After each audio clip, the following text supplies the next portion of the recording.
Good evening, Kakkar sir. Good evening. Today we have Mr. Hemant Pandey with us.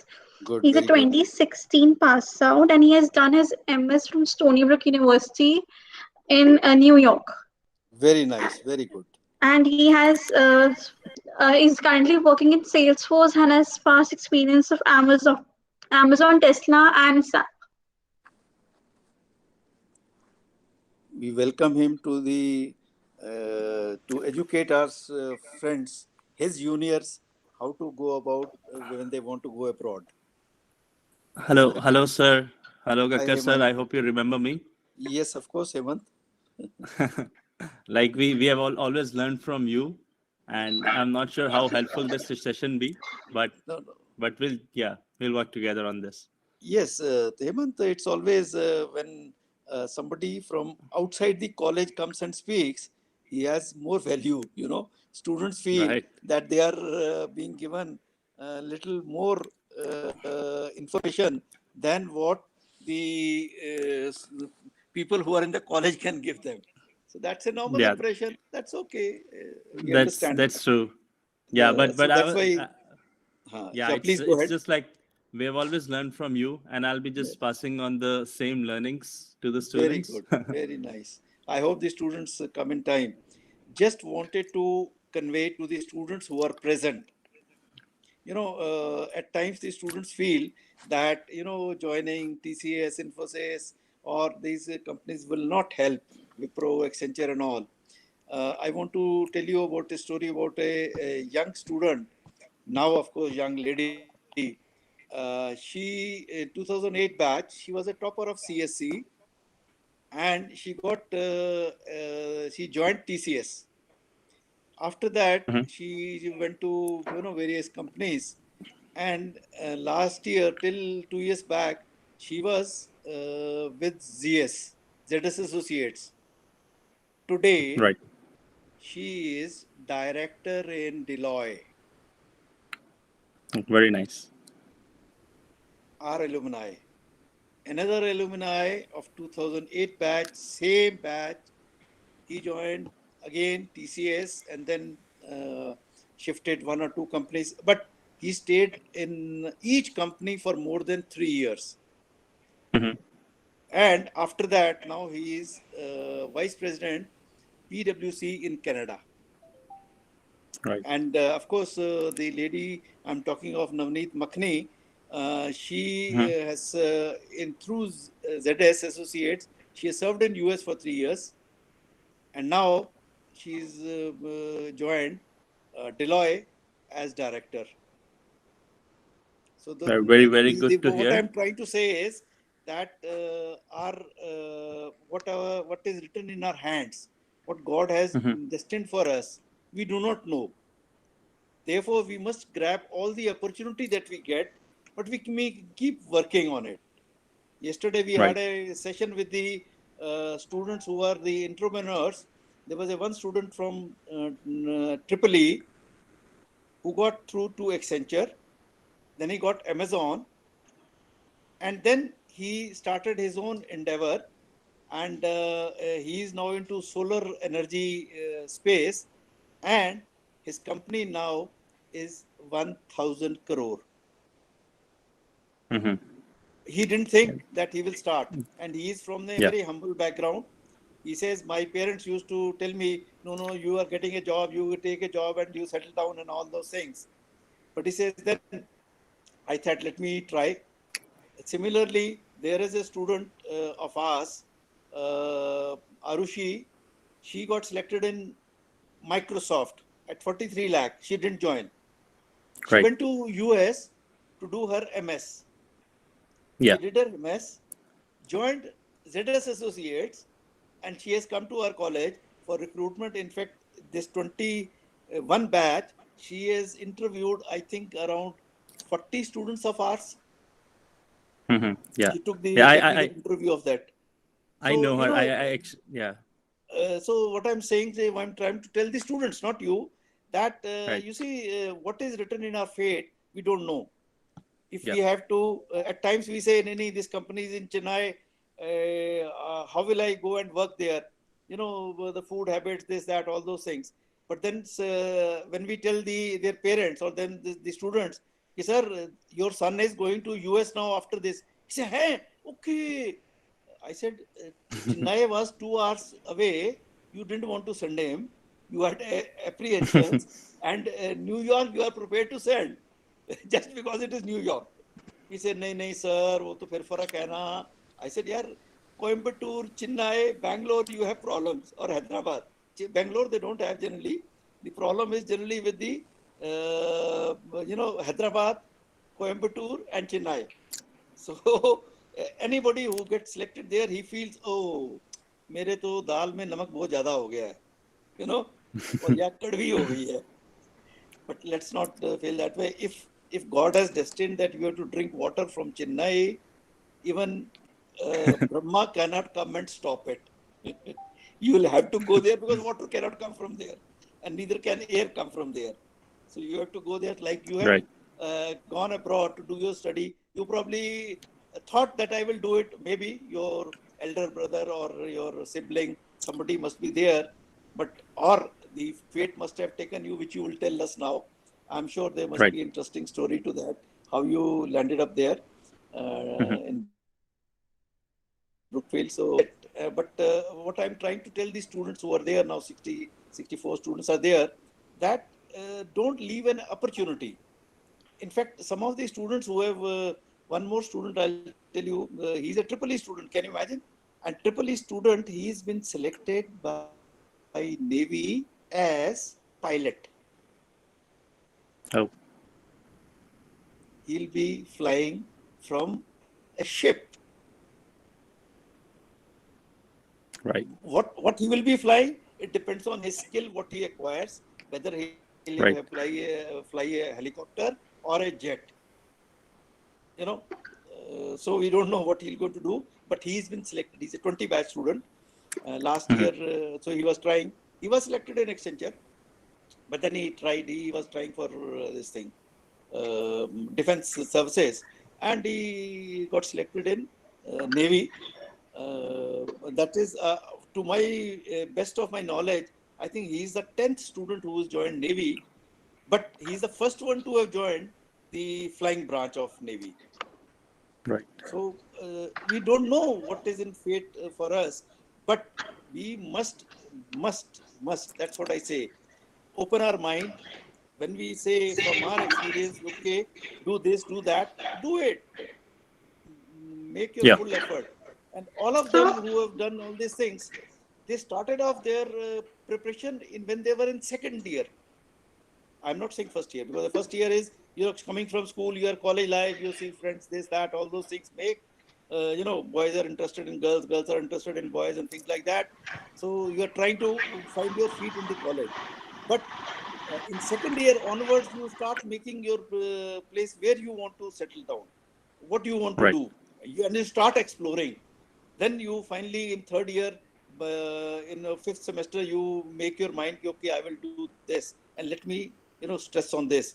And that's how they do it. Okay, welcome. So can we start? Yes, please. I'm anxious to listen to him. Yes, sir. Prakhar? Yeah, sure. So, hello everyone. On the behalf of Career and Development Cell, we welcome you all for the Senior Junior Interaction Talk, Volume 7, Chapter 13. At times, our own light goes out and is rekindled by a spark from another person. Each of us has a cause to think with deep gratitude of those who have lighted the flame within us. Today, we are fortunate to be in the presence of Mr. Hemant Pandey, who is currently working with Salesforce, California. He graduated from MAIT in 2016. After graduation, he pursued his MS from Stony Brook University, New York, and has the valuable experience from working with companies such as Tesla, Amazon, and SAP. I would also like to welcome Brigadier S.K. Kakkar, sir, Director of Placement, MAIT, and Mr. Amit Gautam, sir, in charge of Career and Development, sir. So without further ado, I would like to hand over the platform to Mr. Hemant Pandey to share his experience. Also, I would request our listeners to keep their webcam and mic off till the Q&A session begins. Well, thank you, Prakhar. Thank you for hosting me, and thank you, Career and Development Cell, for organizing this. I think these interactions are very important. Like, I'll bring one of the perspective, like how things work in industry, or how was my journey from being in MAIT to being here. And I think you guys will learn few things out of it. And you'll all have your own journeys, but it's just like you can take some tips and tweak yours. So I'll just keep it short since it's more of a discussion session. I'll just take like 5 minutes to introduce myself, show me like how was it at MAIT, and then how got pulled towards MAS and what am I doing currently, and then we can just begin with answering your queries. So let me share my screen. I have a small PPT prepared, which I think would help you understand more easily. Let me know when you guys are able to see my screen. Can you guys see it? Yes, it's visible. Okay, yeah. So I'll just begin. My name is Hemant Pandey. I'm currently working as a software engineer at Salesforce.com in San Francisco, which is their headquarters also. And previously, like I have only done job in US, and I have experience in working at SAP. Before that, I was at Tesla, and I did my internship in Amazon. So I'm from MAIT 2012-2016 batch. I was doing my bachelor's in computer science and engineering. And just a little kind of warning that my experience and my answers would be majoritarily inclined towards computer students or people who want to work in IT or who have been preparing for IT interviews. So yeah, and I completed my bachelor's in 2016, and then I went for master's in Stony Brook University.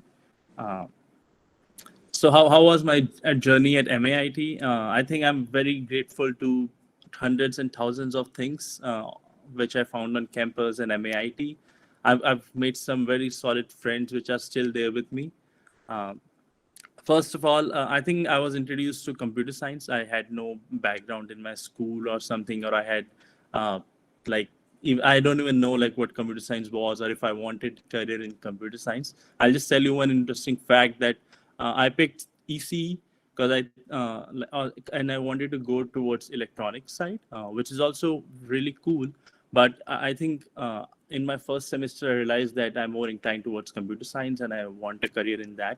So I'm not sure if it's still there, but there used to be a upgrade program, branch upgrade, that if you are in top 5 or 10 percentage, like if you are a high rank holder, then you can fill an application to change your stream. So I did that. So my first 2 mark sheets for first year, they are in ECE, and then I switched to computer science. And my overall percentage is 81 for all the 8 semesters. And I think that was something like rank 4 or rank 5. So I was among the top 3-4 percentile in my batch. And this GPA has really helped me in securing admission to a good university. And if you are also aiming for CAT or some other kind of examinations, then this GPA played a like major role. That's my experience.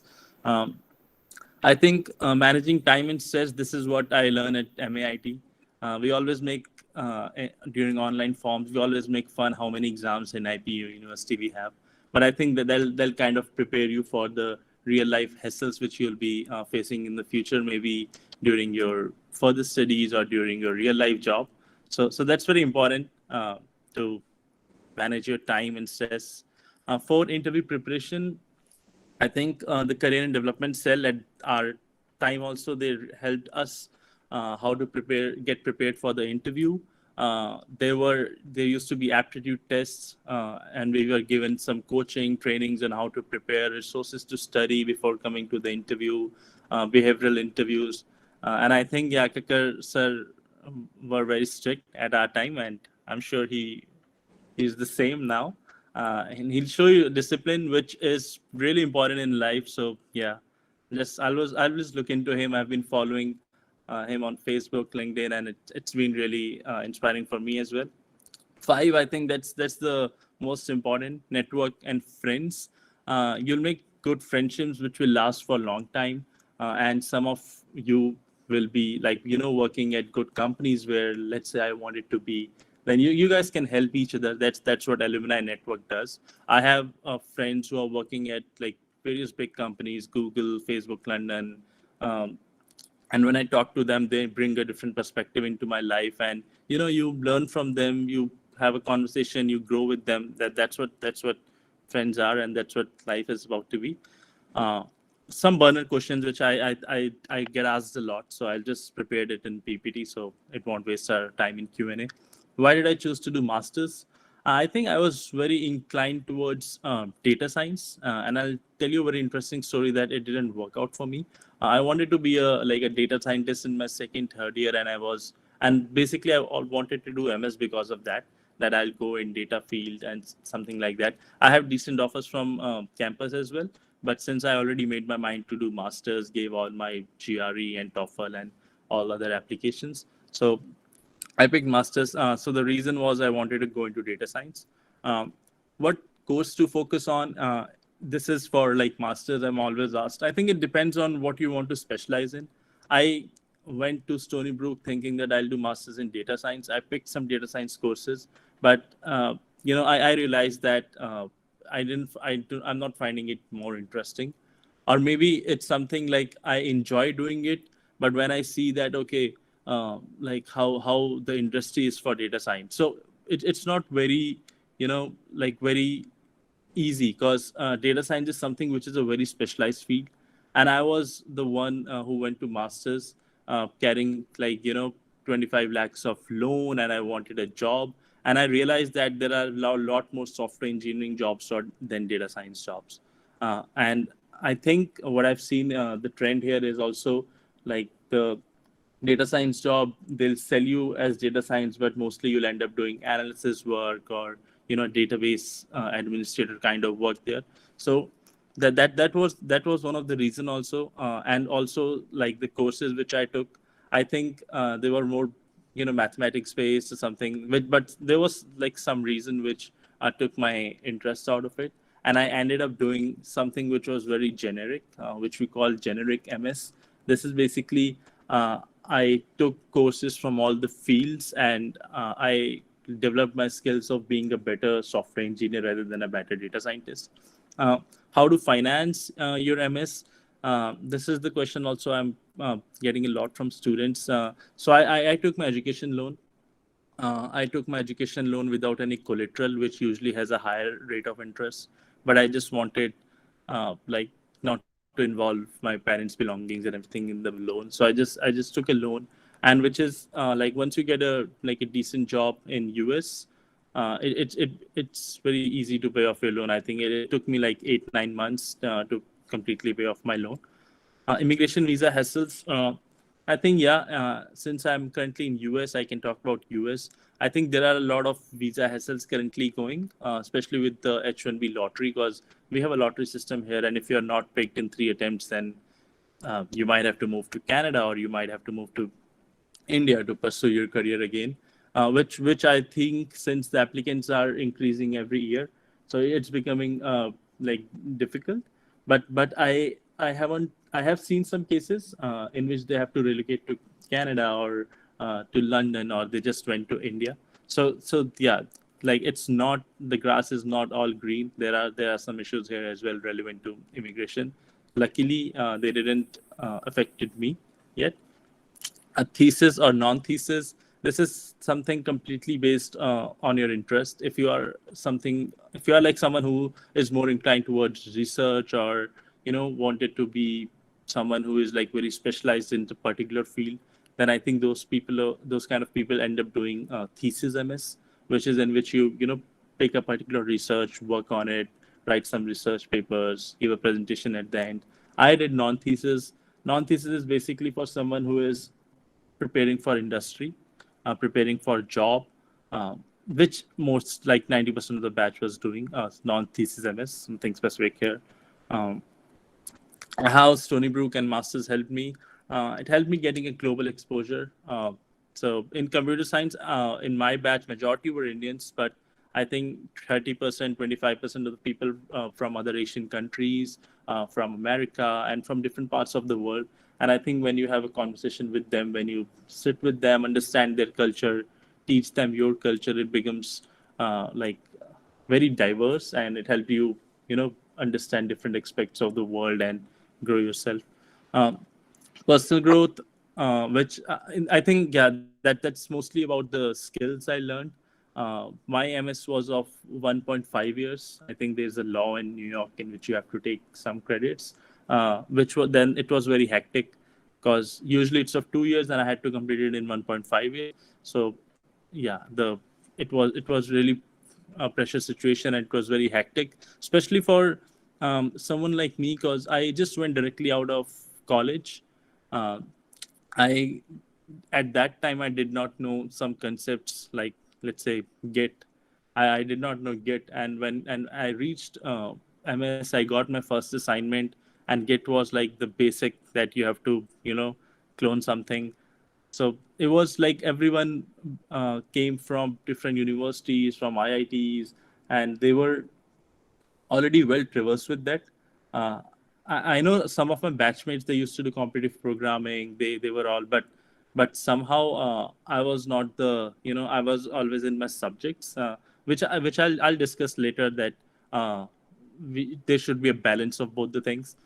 So it took me more efforts and more time to reach to their level. And once like I got all my skills, then it was then I was aligned with the courses. Third, networking. That's basically I also talked about like in MAIT what I've done. It's good to make friends. It's good to know people, even if they are not your friends, because they'll bring different perspective to your life. You learn and you grow more.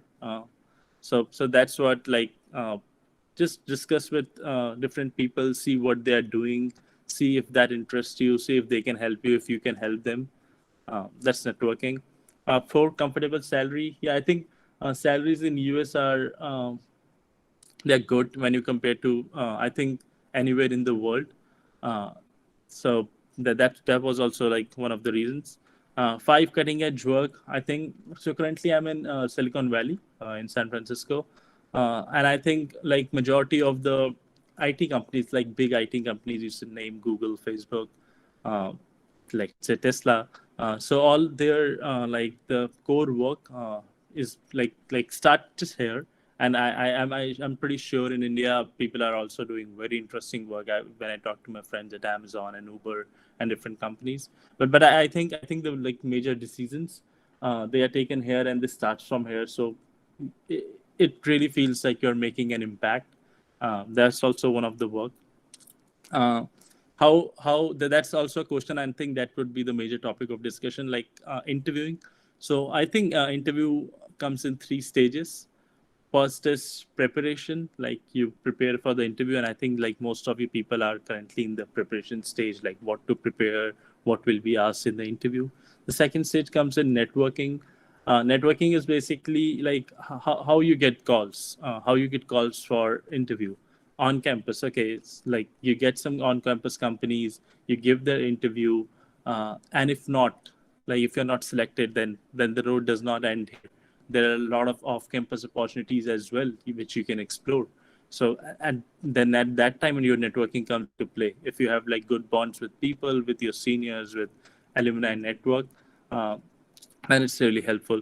Third, that comes very far. Like once you've got all the offers, negotiation. This is also very important, especially like when you grow into a senior role. You have 5-6 years of experience, then you really want to get paid what like the you don't want to get paid below the market.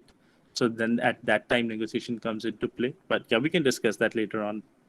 Uh, Interview preparation, I'll be like a little more inclined towards computer science side because that's my background. Number one, know your concepts well. I think it's pretty important because I think that everything is dependent on number one, like how well you know your concepts. If you are a computer science student, like I think the interviewers and the companies expect that you know the fundamentals of array list, or like different data structures and algorithms, which we study in our like BTech or computer science subjects. So, and it's important to know your concepts well. Your foundation should be strong, and I think like in my second year, I realized that I was not like very strong on the fundamentals, so I started working towards it. And I discussed with my professors also, with the faculty. They were really helpful. They took extra time and explained me like what linked list was. I had a very tough time understanding linked list and everything, but eventually you take steps in the right direction, and then you finally reach your goal. Well-versed academic projects. I think this is also really important, especially for internships and for on-campus jobs, and for jobs like your, let's say your first job when you're just starting off your career. I think at that time, the only thing they have to judge you is what were your academic projects, and how, like, how likable are you, like what's your behavior. So that's the two things basically when you are starting in the industry. So focus on your academic projects, try to learn a lot out of them, and have a really impactful project.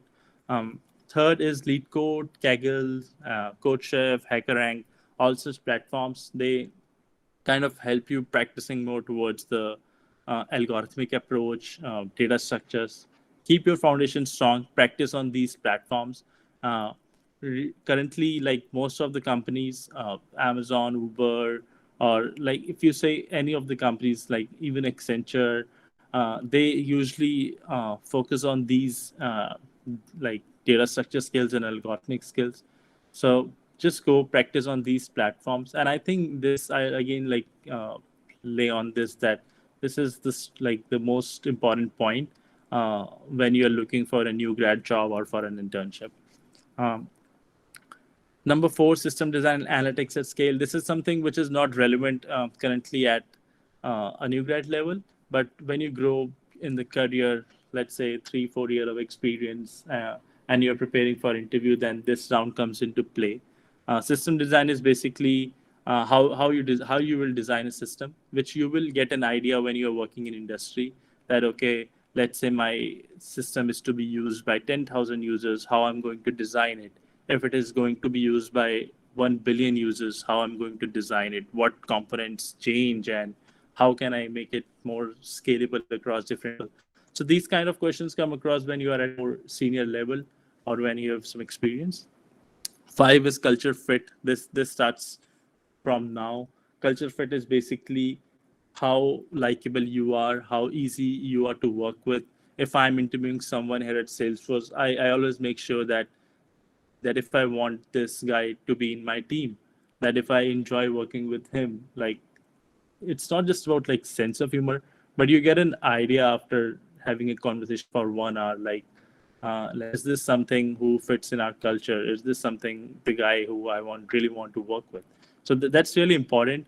Um, for this, you can work on your communication skills, make sure that you understand your projects well, and you can like reason, you're interested in the company, ask the interviewer questions about their daily lives, and stuff like that, which makes them show that okay, this guy or girl is really interested in our company. We should proceed.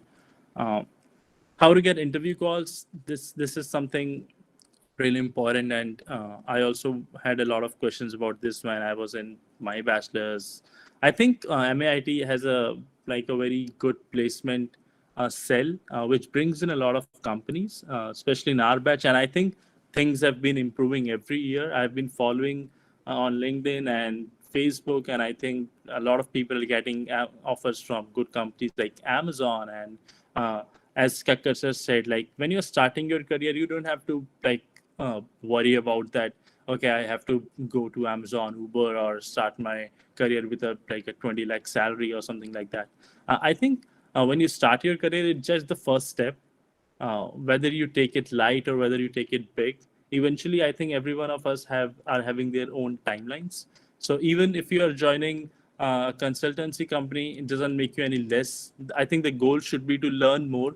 Even in the consultancy company, there are a good lot of learning opportunities. Your goal should be to first reach some place, learn as many skills as you can, and then you might like it, or you can just always like the ball is in your hands. You can just always give interviews, and the skills you have learned will definitely help you in securing some place otherwise. Or you can, and if you feel like that yeah, that's the place, I'm learning here, I'm getting what like the market salary is, then that's perfectly fine. You can stay there, show some impact. And as we know that a lot of our alumni are currently directors and VPs at various big companies, so they must have done something right. I have also friends who started off with Accenture, and they are currently in Google. I can like give you examples like that as well. So it doesn't make to be cautious about your first step. It's just the beginning of your career, and I think uh, just explore all the opportunities and see what's best for you.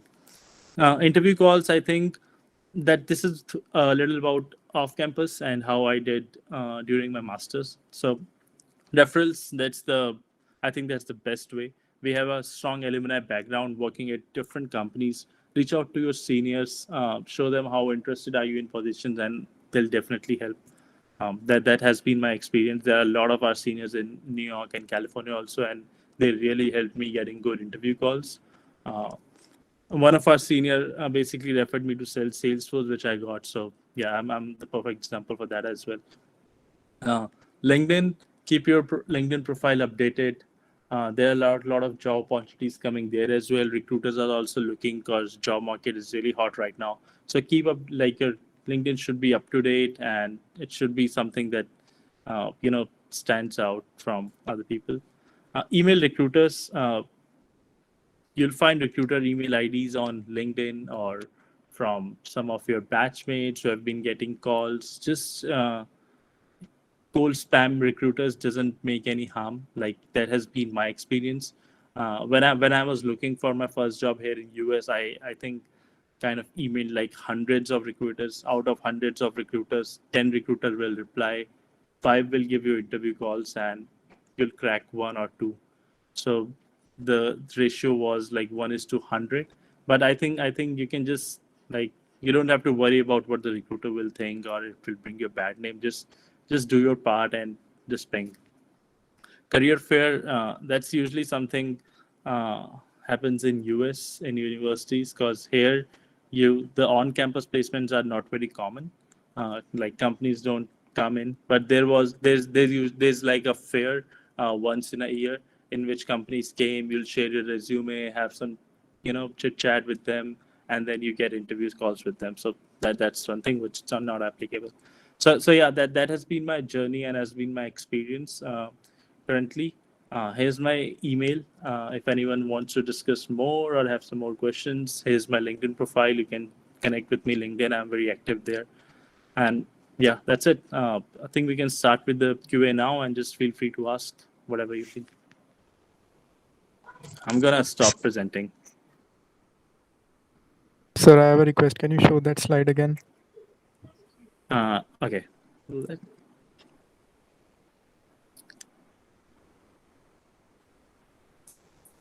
Which slide you want me to go to? So the one on which your email and LinkedIn link. Okay. Yeah, I think we can start with the Q&A as well. Like, feel free to ask. Sir, do you need any help regarding the questions in the chat box? Like, would you like a person to read them to you? That would be awesome. Okay, so should I start now? Yeah, sure.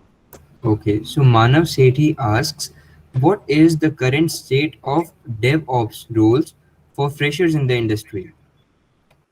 Yeah, I think that's a very good question. That usually, like currently, also like software engineer comes in 2 parts, but I think they are very relevant.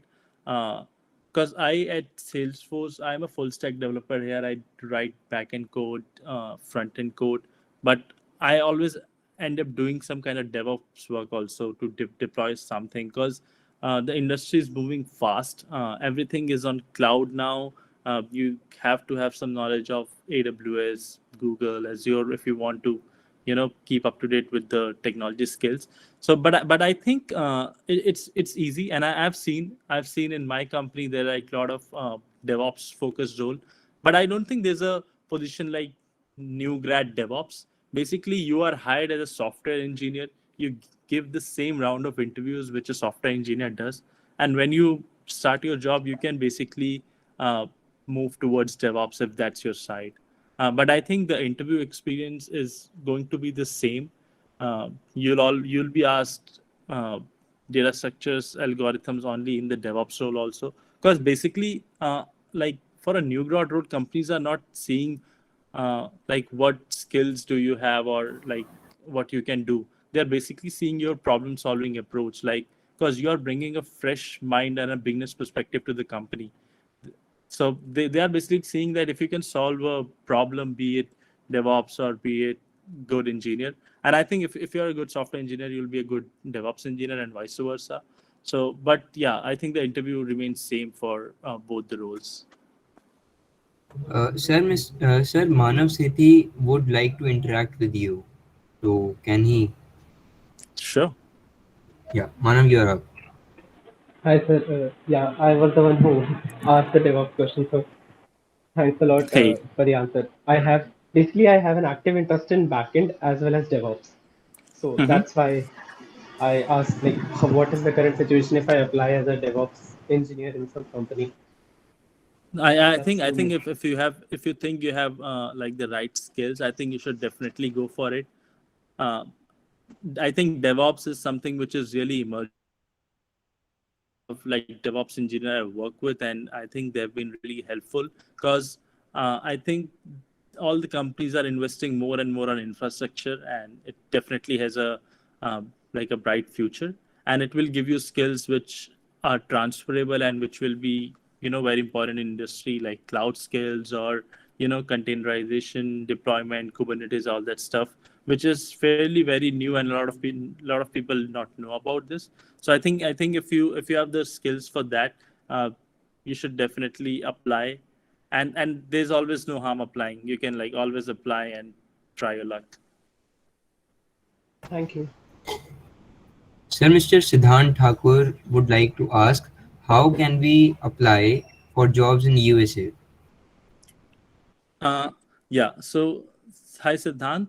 I think for US and applying directly from India, I think you're asking. I think you can always apply, but as far as I have seen, since there are like a lot of visa issues here, like it's not very easy to get a US working visa. Uh, so I think it's definitely not something which is very easy. Like if you can apply from India to US, I have seen people uh, picked up in London. We have some juniors in Facebook London as well. I think because London immigration thing is very sorted out, especially with like again with Canada, they have their immigration thing very sorted out. So you can just directly apply to Canada, get a working visa, and then start working there.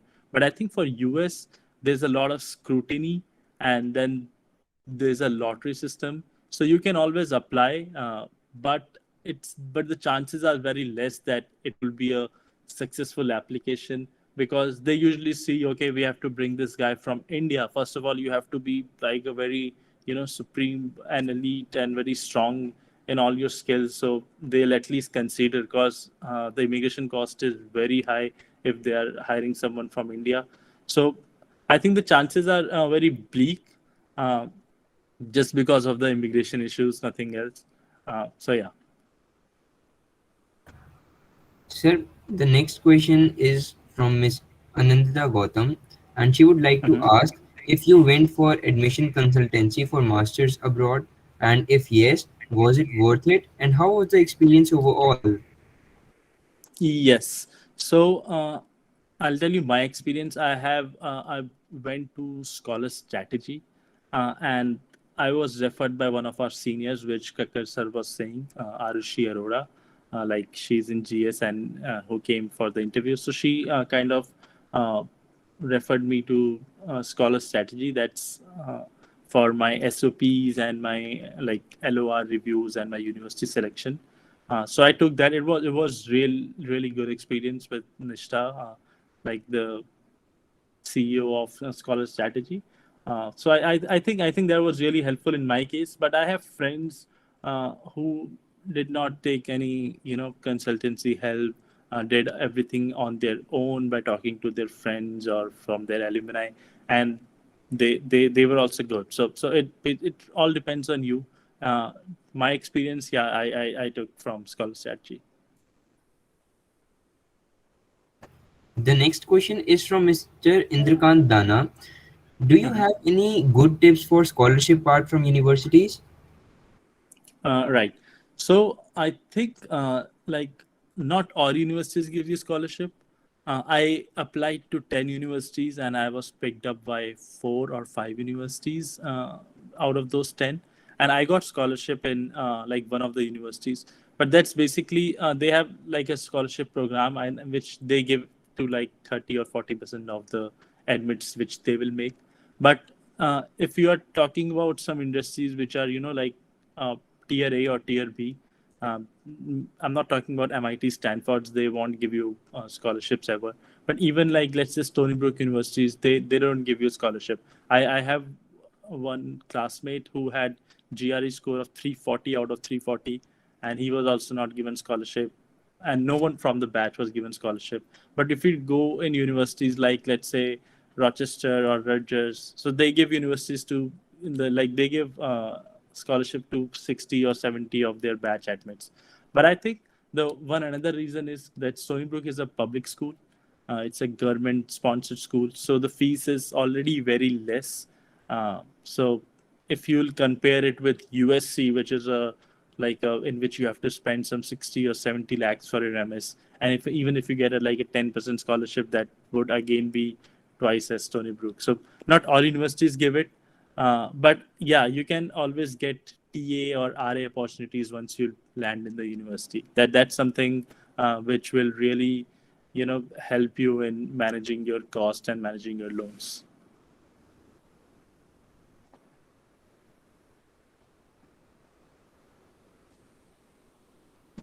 So Divyansh Jain asks, what is the situation on the on-campus placement for software development in MAIT?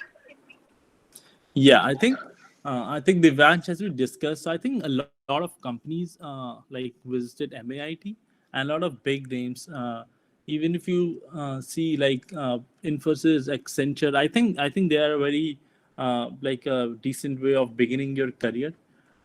If you have skills and you are picked up by companies like Amazon, I recently saw our placement records that a lot of people have been picked by Amazon. In my batch, there were somewhere around 4 to 5 people who were picked by Amazon, and but now I see like there are a lot more strength. So I think that we have a lot of companies coming on in placement. Usually for the new grad, the focus is on having a great aptitude, a very very basic foundation knowledge of your computer science concepts. That's what I saw in my interviews, and the behavioral round. So I think if you have the decent balance of all these skills, you can land a very nice place. And as I said, that first job is something not which defines your career. It's something where you start and where you learn your skills. All like the experience you'll get would be like precious. So, but yeah, like focus on these skills and land a job. Consider all the options.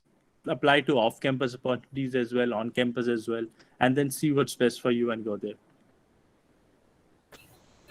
Okay, so sir, the next question is from Ms. Kriti Khandelwal. How did you prepare for your GRE? And did your GRE score put any effect on your university application? Yeah, that's a good question. So I have seen my friends who did not take coaching for GRE, maybe because they have their some family or they have someone who it was there to guide us. I was the kind of first person in my family who ever did like a bachelor's. Everyone is from a business background, so I think I had no idea about that, and I ended up taking coaching. I took coaching from Jamboree. I basically took it to improve my verbal skills So there are two sections in GRE. One is verbal and quant, and then there's a third section which is like essay writing kind of thing. I was pretty confident of my quant scores. I think like most of us are engineers are good with maths, so I was confident of my quant scores, but I was not very strong in verbal, so I joined to improve my verbal. Uh, but I don't think like it helped me or it didn't help me, but my score was the same. Like even if I think even if I would have not have done coaching, I would have got that score. So it was not really helpful in my case, but I've, like as I say that everyone like has their own experiences. So you can go ahead and try. There are like a lot of colleagues who gave GRE along with me from MAIT. They did some online coaching or read on their own, and they have like better scores than me. So it all depends. The next question is from Mr. Aman. Is it good to start a career with CRM companies like Salesforce being a fresher? Mhm. Yeah, uh, I think it does it always kind of depends. Like I was someone who I think like by luck or let's say like it was written in my destiny that I've always been involved in enterprise companies, SAP, Salesforce, and I think I consider lucky that I've got this much knowledge for enterprise products that I can take my skills and bring value to other companies. But it does not make thing like recent currently also. If I want to like give Google interview, they won't see that okay, so he was working in a price company, we are a product company. It just depends on your skills. And I think like CRM companies, I'm talking about Salesforce because like it's I think probably the number one CRM company currently. I think it's a really good company, especially from new grads. You'll get a lot of learning opportunities, and basically, I think any company with a good scale would help you to realize that okay, how things go in the industry, and then you can pick your path. So my wife, she works in Facebook, which is a product based company, uh, but I think the things which we work on are like we can always discuss with each other the projects or the technologies we have been doing. So I think there's like no such difference in the work which we do for enterprise companies versus product companies. Thank you, sir, for the informative answer. The next question is from Mr. Akshat Goyal. In what capacity did you work at Tesla, and how did you apply for the job, prepared for the interview, and how did the interview go? Yeah, so I got called. So yeah, I'll just tell you like uh, getting going into some company is 40% luck, especially in US when you have no on-campus placement. So I had a friend who applied to Tesla and who went to their headquarters in California. When we were in New York, we were studying. So I basically discussed with him, and I took just the recruiter ID, which like who the recruiter who was dealing with him. So I basically just cold messaged the recruiter, and fortunately, she replied me that okay, we'll have a telephonic interview. I was very excited, so I gave the telephonic interview. It went well. Then I was invited to on site, so I flew from New York to California for the on site interview. It was a very long 7 round interview, which is pretty rigorous, I think.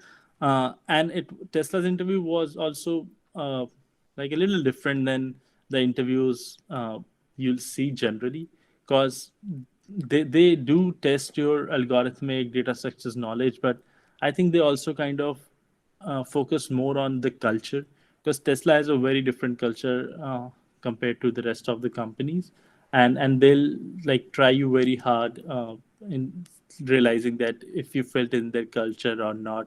Uh, and at that time, currently, uh, Tesla is like, I'm not sure, it's a $600 billion company.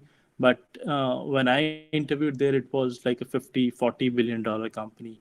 Model 3 was not even released at that time. And it was like, they were working like a startup day and night. So I think they were testing very rigorously there. But I think I was fortunate that things went in my favor, and it was basically my first full time job. So really grateful. And sir, in what capacity did you work at Tesla? I was a software engineer, like new grad. So I was working with a team called Master Data Management. They usually handles all the tools relevant to. So yeah, I can just give you a 1 minute thing that. So basically, Tesla has an automated factory.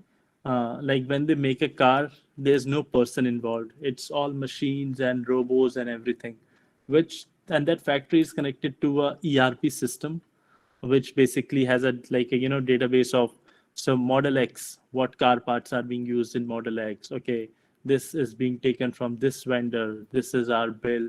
So all that like revenue system and billing system, it was maintained by the team for which I was working for. Sir, Mr. Kunal Kapoor would like to interact with you. Kunal, Sure. Hello. Hello. Yeah, hi. Is my voice audible? Yeah, you can. Yeah. So I just wanted to ask, like, I'm having this doubt. So my thing is, like, I'm in my 4th year right now, particularly 8th semester. So I always wanted to be like in the front end positions, and I thought like being from, like I had started with engineering, so like Right. like being a data or like just being a non-tech consultant is like my only options. So I liked these all the solutions architect and all these consultant roles in like tech Right. division. So I started with Right. cloud and I cracked Amazon for their cloud consultant associate role. So it started Oh, like 4 awesome. months ago. Congrats. Thank you. So so right now the situation is I'm really liking it and everything is great. But when I look for my like master's, so the thing again comes in my mind is like I really want to be like front end. Communication is something I really like. So should I go for an MS because my whole background is engineering and cloud related, or should I go for an MBA? Right. That's a very good question, Kunal. I think since you, if I'm getting it right, that you are more interested and aligned towards customer-facing roles, or like getting on the like front end, dealing with customers, understanding their problems, giving solutions. Like that's what like solution architect at Amazon does. And I think MBA, if we're planning to do it from a foreign university, I think MBA is a little big hole on the pocket. It's very expensive. And so the alternatives are there are courses like MS in ITM or MS in business analytics. So these kind of courses is a like a very great mix of technology skills, and they also prepare you for working on your personality development and communication skills, so that you can be a better customer facing leader. So I have many friends who basically were from our MAIT, and they've been working as solution architect at Amazon here. I know in US. They also have been listening to customer demands, giving solutions, and none of them were from MBA. I think MBA is. I am, and again, I'll be a little biased because I do not have first-hand experience of MBA or how it could help that. But I know that there are some courses in MS as well which can help you reach your goal. So yeah. All right. So the thing is, like, like what you said about MS and IT. So also, like, my uncle is also like he's in US. So whenever I visit the state, so each time he tells me either do a basic, like the authentic MS in computer science, or just do an MBA, because they say like MS in cloud, like if you want to do something like that, because now it's related to your position. So that is not Right. like it's not mainstream. So I'm always confused, like, so what should I do? And the main thing is I like you said, I like these like the customer facing roles, and I want to be in this. Yeah, I think like MS in CS kind of opportunities for all the even if you want to be a project manager. I know some people like who are project manager and did MS from CS. They are in the customer facing role, but I think MS and IT is not that bad either. When I like look at my friends, and I'm not very sure about MBA, especially from a foreign university. I just know that they are expensive, and everyone could not afford that. But even with MS and CS, you'll have your say. And I think you are in 4th year. It's just beginning of your career. Like maybe I also am planning to move towards management in next 3 to 4 years, or move to a customer facing roles based on my interest. So I think you can always give it a try. You can probably join in some technical role, maybe a cloud associate or something, and then see if you are enjoying it or if you want to move towards some other role. I think these kind of things comes at latest part of a career, but it's good you're realizing it now and you have a clear goal in mind. Um, but I think you don't have to worry about it from now. Just you can do a MS in CS, start on a technical role or something, and then see how it goes for you, and then you can definitely switch. I think companies like Amazon, they really want to hold their talent. And even if you want to become a project manager, product manager, you can always just sit with your manager, align your interest, and probably move in the right direction.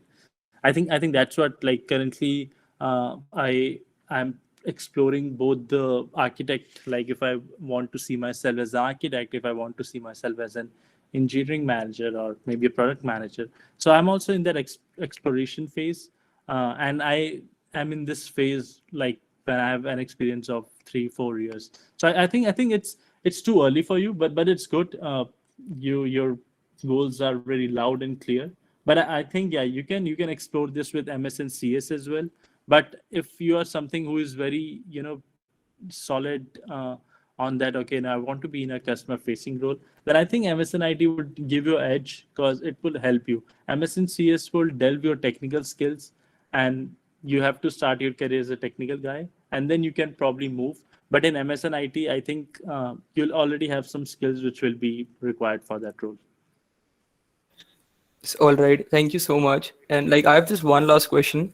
So this has recently occurred when I started with corporate. So like people are telling me, like I always had this in my mind that I would go for my masters and I want to have that experience. Like I've stayed in India all my life, and whenever I go abroad for vacation, so I just want to have that experience. I'm not like concerned very much to just live my entire life there. So like some people now say in the company, like rather than going for your MS, you should wait and just work for 2-3 years and get an internal transfer. So I am like very Yeah. new and naive in this case. So do you think that is Yeah, a good thing? Because I have no clue. Yeah, I think that again depends, right? If your goal is to just work in US, then that's also a good option. Like I know Amazon, Salesforce, a lot of people from India come to US on L1 visa, and then they work. But if your goal is to enhance your skills, get a deep knowledge of some subject, improve your technical skills, then I think you'll definitely do MS. uh, yeah, I think that's like people usually see MS as an entry to US or working in US, but I think it should be a more deep and technical questions of what do you want out of MS. Like my goal was to improve my technical skills. I went there to learn data science, didn't work out, but I learned a lot of things which are currently helping me. uh, but if your goal is to just explore how working culture in US is, work here for few years, then internal transfer from Amazon is not a bad option either. Even I'm planning to move to India in next 2 to 3 years. Uh, for various reasons, and I think it's totally fine.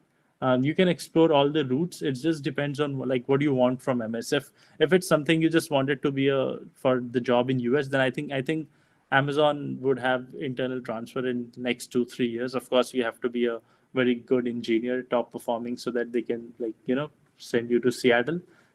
So that all depends on your goals and what do you want from that.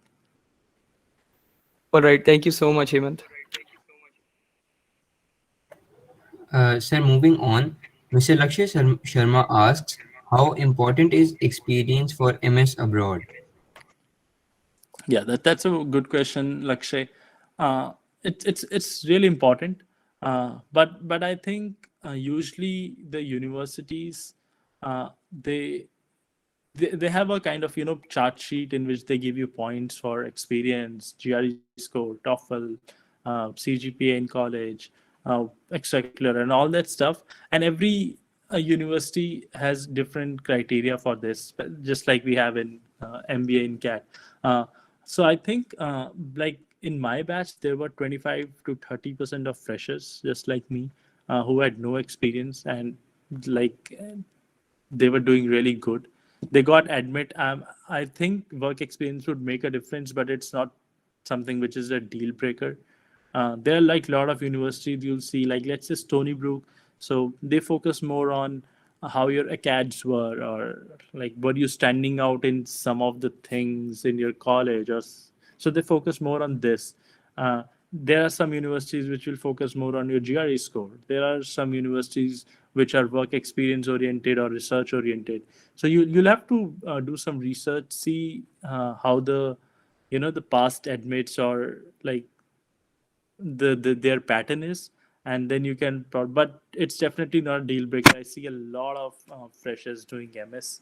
So yeah. The next question is by Mrs. Siddhant Thakur. Are there any requirements for managerial roles in USA companies if we have knowledge of a wide range of tech stacks? uh, Managerial roles, am I getting it right?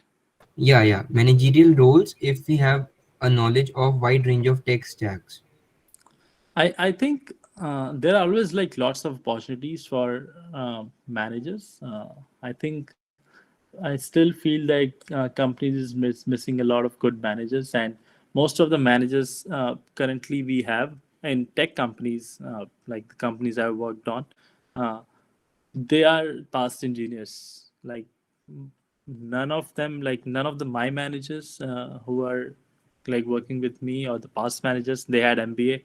Everyone was from engineering background, and then they kind of followed the same route, kind of becoming a team lead, and then they decided to move towards management, and now they are kind of learning how to manage people, and they have a solid understanding of engineering as well because they have been in that phase. So I think that's there are a lot of opportunities for such cases, but I still feel like I'll want a manager like who is not very technical, uh, because I think like a manager's job is to you know help your resources grow, make sure they don't have any blockers, and like help you grow in life.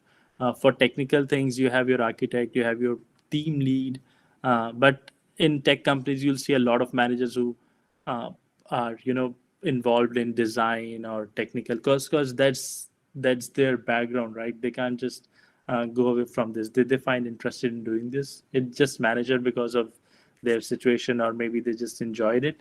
But I think there are like a lot of opportunities for good managers here in US, and I think everywhere.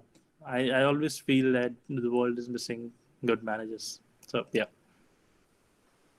Thank you, sir, for the detailed answer. The next question is from Miss Anandita Gautam. How do you get an TARA position? TARA. Do you cold email the professors before or after coming to the campus? Yeah, I think both you should do both before coming to the like when you get an admit and you want to work under a professor. I think you should probably send them an email, say that you're very interested in the research and you want to join him or her. Uh, Basically, TA and RA comes with a stipend, but you don't have to mention that because you just have to show your interest, right? That I want to work with you. I'm interested in this field. Uh, and I think a lot of people do that. I think almost everyone does that.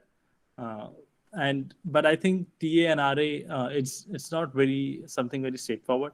I think in Stony Brook, usually in first semester nobody gets in TARA because there are very less opportunities, and you have PhD students as well applying for that, your senior master batch applying for that.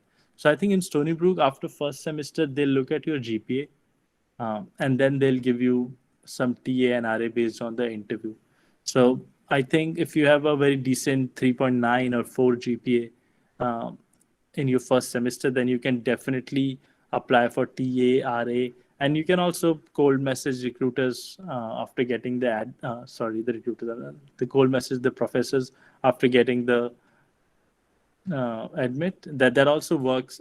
I think you should just try and do everything. And when you get a TA and RA, trust me, it's very helpful for managing your finances. So you should definitely try every nook and corner of getting that. The next question is by Mr. Siddhant Thakur. Is it beneficial to do remote courses or degrees from American universities alongside your job in India? Uh, that yeah, I think that's useful, but you don't have to do it just for the sake of earning a certificate, because I think nobody cares for that certificate from my experience, and it's just about growing your skill set. If you think that okay, I'm interested in machine learning, I should probably do that Andrew Ng's Coursera machine learning course, then that's pretty good. That's a very great course, and you can learn about the basics of machine learning, how things are working. But if you're doing it for like getting a certificate, putting it on the LinkedIn profile, and thinking that recruiters will find it impressive, then I don't think that will like help you. If you have the good foundation knowledge, if you actually learn from that course, then that's something like to spend time on. Just don't do it for the sake of certificate, do it for the sake of learning and improving your skill set. Harshit Saini asks, in which SEM did you give your GRE? Yeah, so I gave my GRE in sixth semester, or I think yeah, it was sixth or beginning of seventh semester. I'm not sure. I think it was end of sixth semester, and then I prepared my all my applications and like applying to universities, everything in my seventh semester. I got uh, all my admits at the end of seventh semester, eighth semester, and then I took a flight in August. So our BTech ends in June, I think, and then yeah, in August I went to US. The next question is by Mr. Kunal Agarwal. What do you think is the best roadmap for a CSE student? Like, what skills or expertise do you feel would be required for a good placement? Yeah, so as I also mentioned before that I think at a new grad level or when looking for internships, I think the three primary factors which companies consider for hiring you is one, your data structures and algorithms knowledge. And I already gave you like there are tons of resources online which would help you. CodeChef, HackerRank, LeetCode, just go and practice and apply your concepts there. Uh, Start practicing even if you're in second year. I would say just start working on it now, move in the right direction. I always feel that direction is more important than the speed. So if you're in the right direction and if you move slowly, you will eventually reach your goal. So just start from like on these platforms from today, even if you're in second year, third year, or fourth year, because I think that's very important. The trend I've been seeing in interviews currently. The second one is the behavioral round, which is basically what were your academic projects, how effective you are in communicating your ideas, how easy you are to work with, are you a team player or not. So all these skills, the interviewers, they are pretty smart, they are trained professionals. They'll probably um, determine your personality, put out points from that okay, he's a good team player because in this project he solved this problem using this way. So basically one, problem solving using data structures algorithms, and second is you should be fairly decent at communications. I think these two will definitely help you like reach a good company or get a good placement. Next up is the question by Mr. Siddhant Thakur. Like, how can we learn to make physical products that use sensors, and what is its scope in America or India? Sorry, can you repeat the question? Yeah, how can we learn to make physical products, for example, products which use sensors and all, and what Mhm. is the scope in America or India? Yeah, I think the like physical products. I have never been in that industry, so I don't have the first-hand knowledge. But I think they are definitely being used. Like for an example, let's say self-driving. So self-driving is a very massive industry. Like the lot of billion-dollar companies are working towards it, and it's still in very initial phases. So I think there are a lot of companies which require such hardware engineers and senses. Let's say Apple is a massive company who's looking for hardware engineers, for chip designers, and all that stuff. So I think there are like very good opportunities here in US as well. And I know some of my friends who are in Germany uh, who have been working with automotive companies like Mercedes or BMW. We have ample opportunities there as well.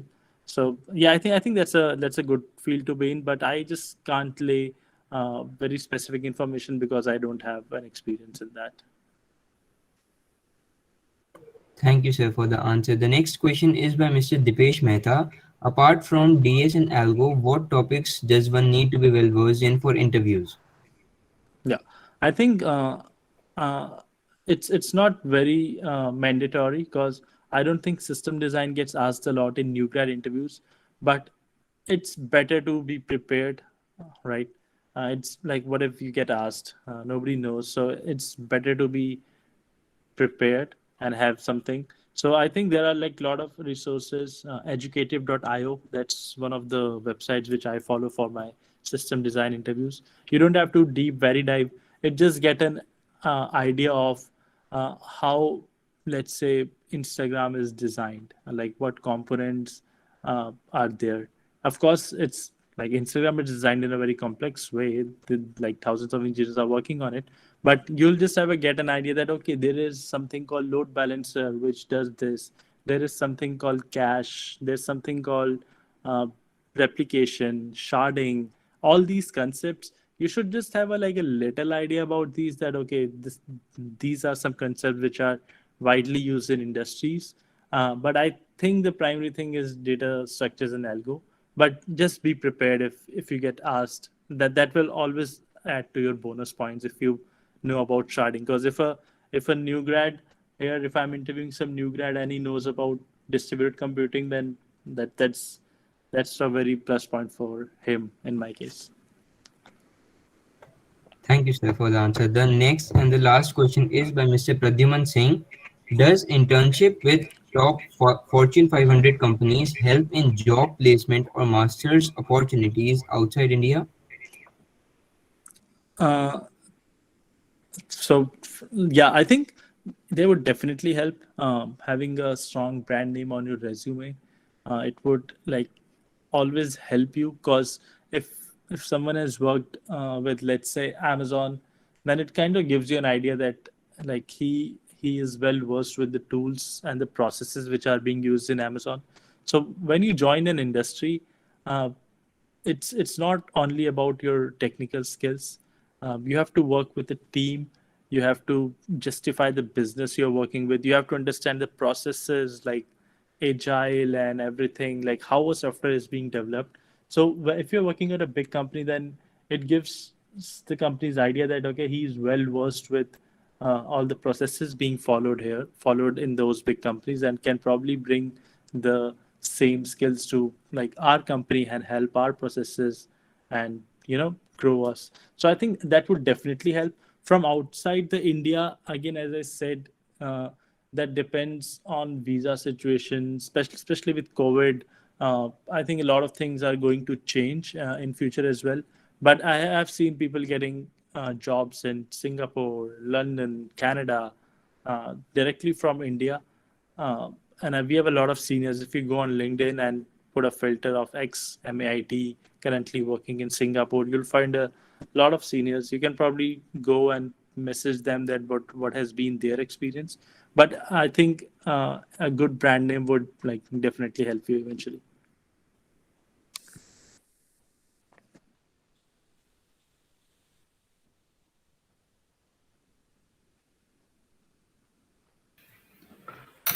Okay, so I would like to thank Brigadier Kakkar sir for his gracious presence, and I would like to thank Hemant sir for his valuable time and wisdom.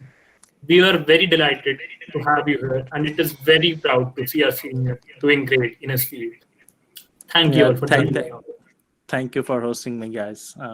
Really appreciate it. Hemant, thank you very much. It was very, very nice. I am sure students must have learned something very valuable for them. And I know all those who have stayed back are the one who are interested in going abroad for their MS or MBA. because it requires little deep thinking to go abroad. And of course, they have to have a backing of their parents and the family to go there. Thank you very much, and we wish you all the very best in your future endeavors. Pleasure's all mine, sir. Wish the same for you, and have a good day. Thank you. Bye. Good night. See ya, guys. Bye. Thank you, sir. Thank you. Bye. Placement cell वाले रुक जाना.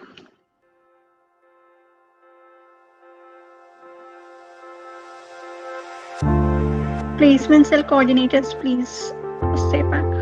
Rest can go.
playbacks you're getting pretty cool. Where you get on the screen and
पूरे left में second option दिख रहा है। इसके बाद दो ऑप्शन आते हैं, अपलोड और लाइव। फिर लाइव में जाना आपको, और जो आपकी स्ट्रीम अटकी हुई है वो दिख रही है आपको। तो देखिए मैं यहाँ पे डिलीट भी नहीं